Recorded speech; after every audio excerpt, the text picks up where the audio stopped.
हितोपदेश मित्र लाभ में छठे अध्याय में पहुंचने के बाद में मृग और कौवे की कहानी आगे बढ़ती है। मृग जो कि चित्रांग नाम का मृग जो कि एक जम्बूक को अपने साथ निवास पर ले आता है और उसका मित्र कौवा इस बात को देखकर उससे इस बात के लिए मना करता है कि तुम्हारी और जम्बूक की दोस्ती नहीं हो सकती, अज्ञात कुलशील वाले व्यक्ति से दोस्ती नहीं करनी चाहिए। यह बात सुनकर जम्बूक जो है वह गीदड़ इति आकर्ण्य स जम्बूकः स कोपम आह, यह सुनकर वह जम्बूक क्रोध के साथ बोलता है, मृगस्य प्रथम दर्शन दिने भवान अपि अज्ञात कुलशील एवासीत्, कि मृग के साथ प्रथम दिन जब आपका मिलन हुआ था, आपके दर्शन हुए थे, तब आप भी अज्ञात कुलशील के ही थे। तत् कथम भवता सह एतस्य स्नेह अनुवर्ती उत्तरोत्तर वर्धते, तो फिर कैसे आपकी और इनकी मित्रता या स्नेह दिनों के बीत जाने पर उत्तरोत्तर यानी एक के बाद एक दिन पर बढ़ती ही जा रही है, लगातार बढ़ रही है। अथवा यत्र विद्वज्जनो नास्ति श्लाघ्यः तत्र अल्पधि अपि निरह तपादपे देशे अरण्यो अपि द्रुमायते। उसको कौवा जो है उदाहरण देता है और मृग कौवे को मूर्ख बताते हुए कहता है कि जहाँ पर विद्वान लोगों की कमी होती है वहाँ पर कम बुद्धि वाला व्यक्ति भी प्रशंसनीय बन जाता है। जैसे कि रेगिस्तान में अरंडी का पेड़ भी वृक्ष कहा जाता है, तो वह कौवे को चुप करने के लिए उसे ही मूर्ख साबित कर देता है।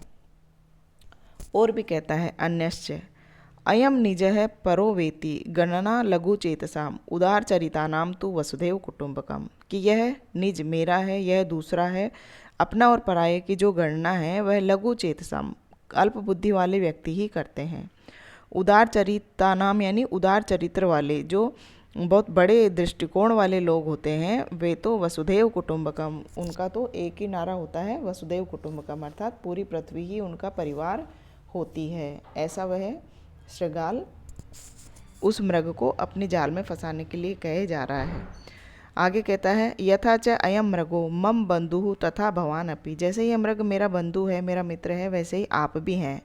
मृगो अब्रवीत, मृग बोलता है, किम अनेन उत्तरेण सर्वै एकत्र विश्रम्भा आलापे सुखम अनुभवद्भिः स्थीयताम, कि इस प्रकार उत्तर प्रश्नोत्तर से कोई मतलब नहीं है। प्रश्नोत्तर करने से, इस प्रकार की वार्तालाप करने से या बहस करने से कोई मतलब नहीं है। हम सबको एक ही साथ विश्वासपूर्वक बातचीत करते हुए सुख का अनुभव करते हुए रहना चाहिए। यतः क्योंकि न कश्चित कस्यचित् मित्रम न कश्चित कस्यचित् रिपु व्यवहारेण मित्राणि जायन्ते रिपु तथा, कि ना कोई किसी का मित्र होता है, ना कोई किसी का शत्रु होता है, केवल व्यवहार मात्र से ही मित्रता और शत्रुता उत्पन्न होती है। एक मनुष्य का या प्राणियों का व्यवहार ही उनके लिए किसी को मित्र बना देता है और किसी को शत्रु बना देता है।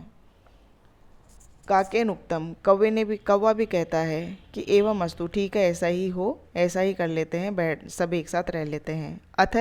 अथ प्रातः सर्वे यथा अभिमतम देशम गतः, उसके बाद में प्रातःकाल होने पर सभी अपने अपने इच्छित स्थानों पर चले जाते हैं, अर्थात जिसको जहाँ पर खाना होता है, जहाँ पर उसको विचरण करना होता है, वहाँ चले जाते हैं।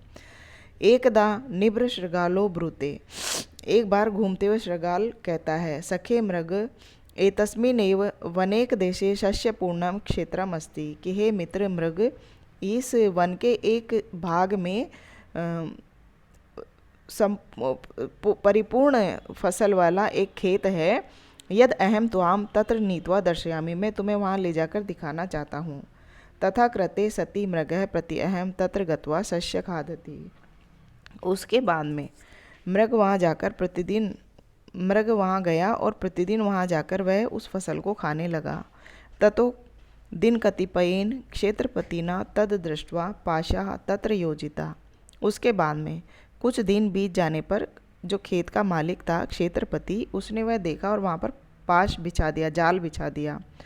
अनंतरम पुनः आगतो मृगः तत्र चरन् पाशै बद्धो अचिंतयत्, उसके बाद कुछ दिन बीत जाने पर मृग उस पाश में बंध गया और सोचने लगा, को मामितः काल पाशाद इव व्याध पाशाद त्रायतुम मित्राद अन्य समर्थ है, कि काल पाश के समान इस शिकारी के पाश में बंधे हुए मुझे मित्र के अलावा बचा लेने में कौन समर्थ है। अत्रांतरे जम्बूकः तत्र आगत्यः उपस्थितो अचिंतयेत। उसके बाद में वहाँ आया हुआ वह शृगाल उसे देखकर सोचने लगा, फलितः तावद अस्माकं कपट प्रबंध है, कि अब मेरा कपट प्रबंध जो मैंने इतने दिनों से छल कपट करके इसको यहाँ फंसाने का, इसको खाने का जो बनाई थी योजना, वह अब सफल हो गया है। और मनोरथ सिद्धि अपि बाहुल्य में भविष्यति, और मेरे मनोरथ को बहुत अधिक सफलता मिलने वाली है, मतलब मुझे बहुत अधिक लाभ होने वाला है इस योजना से। यतः एतस्य उत्कृत्य मानस्य मांसा असृग लिप्तानि अस्थीनि मया अवश्यम प्राप्तव्यानि, कि क्योंकि इसके मांस और रुधिर से सनी हुई अस्थियां तो मुझे अवश्य ही मिल जाएगी। उस व्याध के द्वारा फेंकी गई मांस और रुधिर से सनी हुई अस्थियां तो अवश्य ही मुझे मिलेगी। तानी च बाहुल्येन मम भोजनानि भविष्यन्ति, जो कि मेरे भोजन के लिए बहुत अधिक हो जाएंगी। स च मृगम दृष्ट्वा उल्लासितो ब्रते, और वह मृग उस शृगाल को देखकर प्रसन्नचित होकर बोला, सखे छिंदमी तावत मम बंधनम, कि हे मित्र मेरे पाशों को काट दो, सत्वरम त्रायस्व माम, और मुझे शीघ्र बचा लो। यतः क्योंकि आपत्सु मित्रम जानियाद श्रुत युद्धे शूरमृणे शुचिम, भार्या क्षीणेषु वित्तेषु व्यसनेषु च बांधव है, कि हे मित्र मुझे बचा लो, क्योंकि विपत्ति में मित्र को जान लेना चाहिए, युद्ध में शूरवीर को ऋण होने पर पवित्रता को, अपने मन की सच्चाई को परख लेना चाहिए। और क्षीणेषु वित्तेषु, जब हम धन से क्षीण हो जाएं, जब हमारे पास धन नहीं हो, उस समय पत्नी का परीक्षण कर लेना चाहिए कि पत्नी आपका साथ देती है या नहीं देती है। और व्यसनेषु च बांधवम, और बुरी लत लग जाने पर या किसी प्रकार की आपत्ति आ जाने पर मित्र को जान लेना, बंधुओं को जान लेना चाहिए। ऐसा वह उसे मृग कहता है, उसको शृगाल को। और भी कहता है, उत्सवे व्यसने चैव दुर्भिक्षे राष्ट्र विप्लवे राजद्वारे शमशाने च यह तिष्ठति स बांधव है, कि उत्सव में, व्यसन में यानी परेशानी में, दुर्भिक्ष यानी अकाल में, और राष्ट्र विप्लव जब राष्ट्र में किसी प्रकार का अभियोग चल रहा हो राजा के द्वारा, या ना किसी भी प्रकार का विप्लव उपद्रव हो रहा हो, और राजद्वार में, राजद्वार यानी कि राज कार्यों में, कोर्ट कचहरियों में, शमशान में जो स्थित रहता है, हमारे साथ खड़ा रहता है, वही बंधव होता है, असली बंधु वही होता है। जम्बूक कहता है, जम्बूक है पाशम मुहु मुहु विलोक्य अचिंत्यत, जम्बूक जो शृगाल है वह उस पाश को बार बार देखता है और सोचता है। दृढ़ है तावत अयम बंध है, इसका बंधन तो बहुत दृढ़ है। ब्रूते च सखे, और फिर वह बोलता है, सखे स्नायु निर्मिता पाशा, यह पाश तो स्नायु से बना हुआ है, नसों से बना हुआ है। तद अद्य भट्टारक वारे कथम एतान दंते स्पृशामि, तो फिर आज इस रविवार के दिन मैं इसको कैसे अपने दांतों से स्पर्श करूं। मित्र यदि चित्ते न अन्यथा मन्यसे तदा प्रभाते यत त्वया वक्तव्यम तत्कर्तव्यम इति, कि मित्र यदि तुम बुरा न मानो तो सुबह होते ही मैं तुम जैसा कह रहे हो वैसा ही कर दूंगा।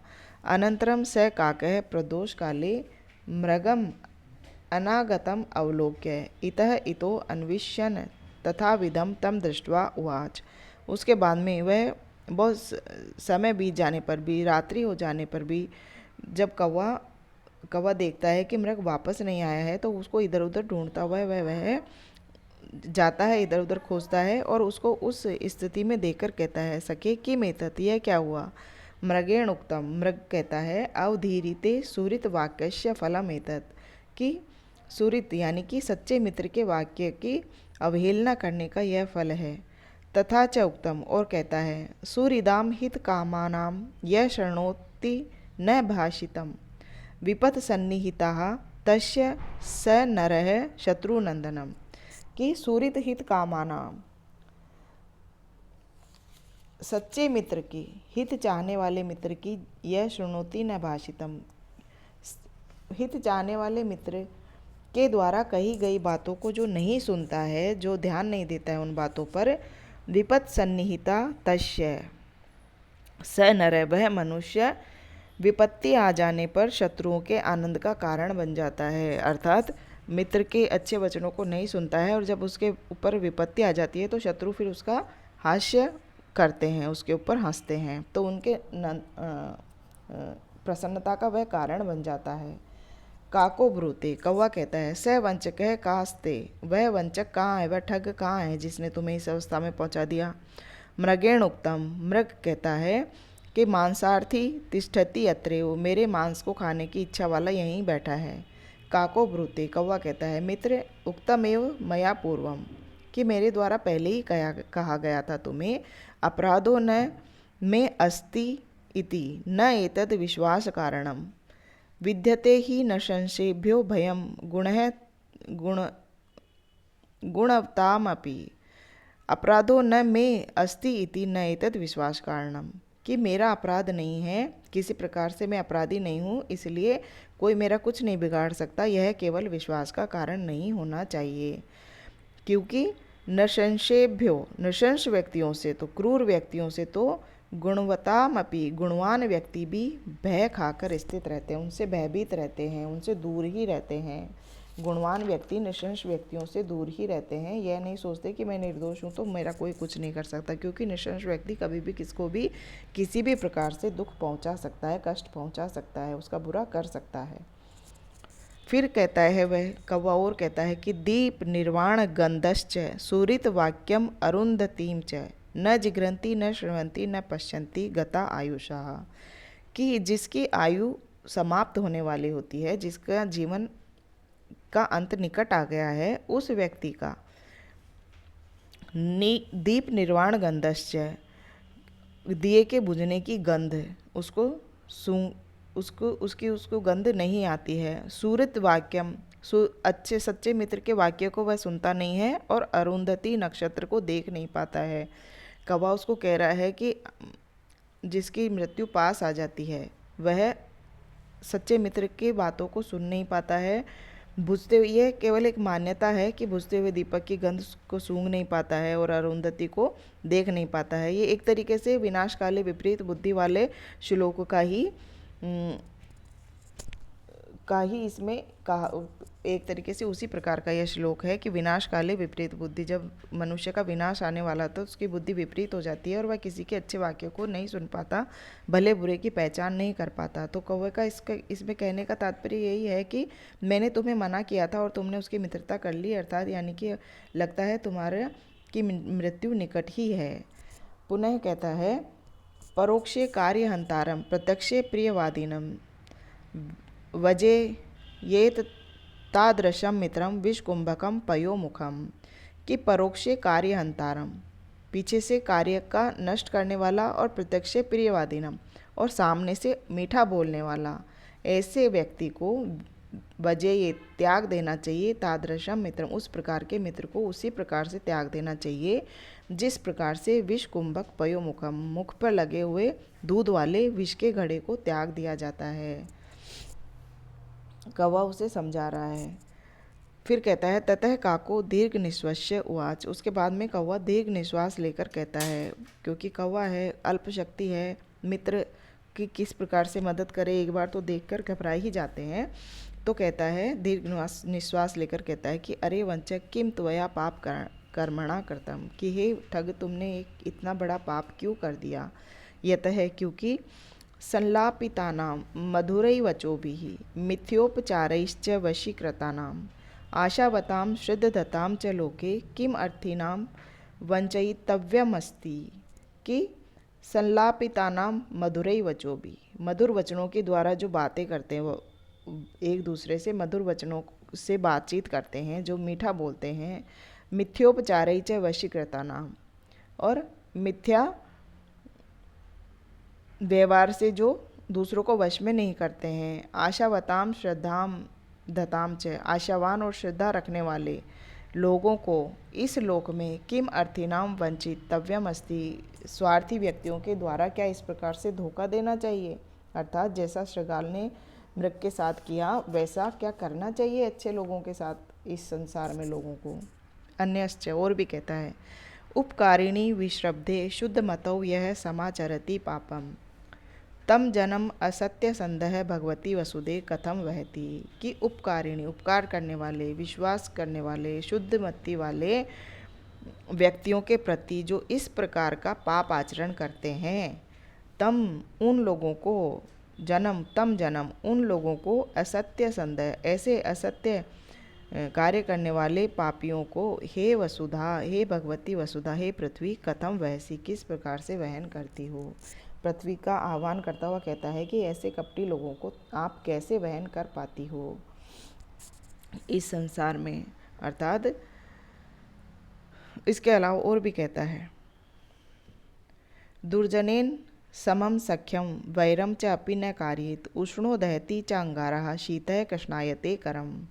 कि दुर्जन व्यक्ति के साथ में न तो मित्रता करनी चाहिए और न ही वैर करना चाहिए। जो दुर्जन है उससे दूर ही रहना चाहिए, ना तो उसकी मित्रता अच्छी ना उसके शत्रुता अच्छी। कैसे कि उष्णो दहति च अंगारः शीतः कृष्णायते करम। कि अगर वह उष्ण होता है, गर्म होता है तो वह हाथ को जला देता है, और शीतल होता है तब हाथ को काला कर देता है। अर्थात बुरे व्यक्तियों के साथ अगर हम रहते हैं, अगर हमारी उससे शत्रुता ना भी हो तो हमारा चरित्र पर लांछन लग जाते हैं, और अगर वह दुष्ट है और वह बुरा कर देता है तो वह जला ही देता है मनुष्य को।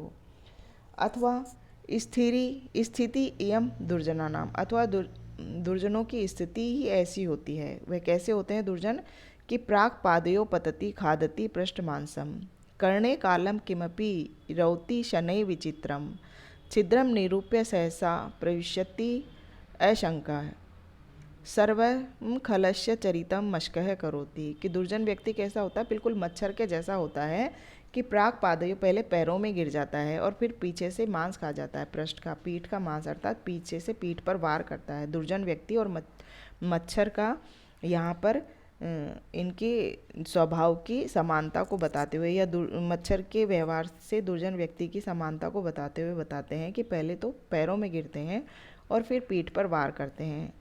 कर्णे कालम किमपि रौति शनै चित्रम। कि कान के पास जाकर कुछ कुछ विचित्र प्रकार का गुंजन करते हैं, और छिद्रम निरूप्य, छिद्र को देखकर सहसा उसमें प्रवेश कर जाते हैं।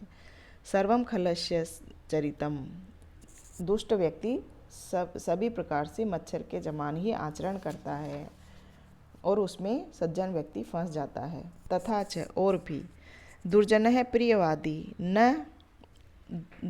प्रियवादी च न एतद् विश्वास कारणम मधु तिष्ठति जिह्वाग्रे हृदि हलाहलम विषम। कि दुर्जन व्यक्ति प्रियवादी भी होता है तो भी उसका विश्वास नहीं करना चाहिए। दुर्जन व्यक्ति अगर आपसे मीठा मीठा बात कर रहा है तो भी उसका विश्वास नहीं करना चाहिए, क्योंकि मधु तिष्ठति जिह्वाग्रे, क्योंकि उसके जीभ पर ही मीठा मधु होता है, मिठास होती है, शहद होता है। हृदय में उसके हलाहल विष ही होता है। वह कभी किसी का भला नहीं कर सकता, वह सदैव सबका बुरा ही करता है। उसके पश्चात क्या होता है कि अथ उसके पश्चात प्रभाते स क्षेत्रपति लडुक हस्त तम प्रदेशम आगच्छ काकेन अवलोकयति। उसके बाद प्रभात सुबह हो जाने पर क्षेत्रपति यानी उस किसान के, उस खेत के मालिक के हाथ में डंडा लिए हुए उस प्रदेश में आते हुए कौवे के द्वारा देखा जाता है। कौवा देखता है। तम आलोक्य काकेन उक्तम, वह उसको देखकर कौवा कहता है, सखे मृग, हे मित्र मृग, त्वाम अस्मान मृतवत संदृश्य वातेन उदरम पूरित्वा पादान स्थभीकृता तिष्ठ। कि तुम पेट में हवा भरकर और पैरों को एकदम सीधा करके मृत के समान शिथिल होकर पड़े रहो। अहम तव चक्षुषी चंचवा किमपि विलिखामी, और मैं भी तुम्हारी आँख पर चोंच से कुछ कुछ कुदेरता रहता हूँ। यह सब वह इसलिए कह रहा है कि वह ताकि किसान को विश्वास हो जाए कि यह मर गया है। यदा अहम शब्दम करोमि, और जब मैं शब्द करूँ, आवाज़ करूँ, तब उत्थाय सत्वरम पलायिष्यसे, तुम उठकर शीघ्र भाग जाना। मृगः तथैव काकेन वचनेन स्थितः, मृग उस कौवे के वचन के हिसाब से स्थित हो जाता है, वैसा ही कर लेता है। ततः क्षेत्रपतिना हर्षोत्फुल्लम लोचनेन तथा विधो मृगः अलोकित। उसके बाद वह खेत का मालिक वह किसान हर्ष से उसको देखता हुआ उसको हर्ष से फूले चौड़े हुए नेत्रों से उस मृग को देखता है। अथ असौ आ स्वयं मृतो असि, अरे ये तो स्वयं ही मर गया। इति उक्त्वा मृग बंधनात् मोचित्वा, यह कहकर वह मृग के बंधन काटने लगता है। पाशान संवरितुम सत्वरो बभूव, पाशों को समेट कर, पाशों को वह समेट लेता है शीघ्र ही प्रयत्नपूर्वक। ततः कियद उद्धरे अंतरिते क्षेत्रपतो स मृगः काकस्य शब्दम श्रुत्वा सत्वरम उत्थाय पलायित है। और इस प्रकार उसके पाश को समेट कर रखते ही वह मृग कौवे के वचन को सुनकर शीघ्रता से उठकर भाग जाता है। तम उद्दिश्य तेन क्षेत्रपतिना प्रकोपात क्षिप्तेन लडुकेन श्रगालो व्यापादित है। और उसको उद्देश्य करके क्षेत्रफल यानी कि वह क्षेत्रपति, वह किसान, वह खेत का मालिक क्रोध के साथ डंडे को फेंकता है, जिससे कि वह श्रगाल जो छिप कर बैठा हुआ था वह मारा जाता है। तथा चोक्तम, इसीलिए कहा गया है कि त्रिभी वेशै स्त्रीभिः मांसै स्त्रीभिः पक्षै स्त्रीभिः दिनै इति उत्कटे पाप पुण्यम इह हेव फलम अश्नुते। अर्थात कि प्राणी बहुत बड़े पाप या पुण्य का फल यहीं पर 3 वर्षों में त्रिभिः वर्षै त्रिभिः मांसै त्रिभिः पक्षै त्रिभिः दिनै, अर्थात बहुत बड़ा या छोटा जो भी पाप और पुण्य होता है उसका फल मनुष्य यहीं पर 3 वर्ष में, 3 मास में या 3 पक्ष या 3 दिन में भोग लेता है। अतो अहम ब्रवीमि, इसलिए मैं कहता हूँ कि भक्ष भक्षकयो प्रीति इति आदि। तो वह जो वो लघुपतनक नाम का कौवा और हिरण्यक नाम के चूहे के बीच में मित्रता की वार्तालाप हो रही थी, ये बात वहाँ पर जाकर फिर वो एक चूहा जो कि लघुपतनक को बोलता है कि तुम्हारी और मेरी मित्रता नहीं हो सकती क्योंकि तुम कौवे हो और मैं चूहा हूँ, तो भक्ष और भक्षक की प्रीति नहीं हो सकती। भक्षितेन अपि भवता न आहारो मम पुष्कल है, त्वयि जीवति जीवामि चित्रग्रीव इव अनघः। तो कहता है कि हे धर्मात्मा, कौवा फिर से कहता है उसकी बात सुनकर हिरण्यक की कि हे धर्मात्मा, हे अनघ धर्मात्मा, पवित्र व्यक्ति, तुमको खा लेने पर भी मेरा जो भोजन है वह पूर्ण नहीं होगा। तुम इतने से चूहे हो, मैं खा लूँगा तो भी पूर्ण नहीं होगा। तुम्हारे जीवित रहने पर मैं भी चित्रग्रीव के समान जीवित रहूँगा। जिस प्रकार तुमने कबूतर की अभी मित्रता करी, कबूतर की जीवन की रक्षा करी मित्रता के कारण, वैसे ही मैं तुम्हारे साथ रहूँगा तो जीवित रहूँगा हमेशा, मुझे तुम्हारी मित्रता का अच्छा फल मिलेगा। तो यहाँ से इसके बाद में उनके बीच और क्या क्या वार्तालाप होती है यह हम आगे की कक्षा में देखेंगे।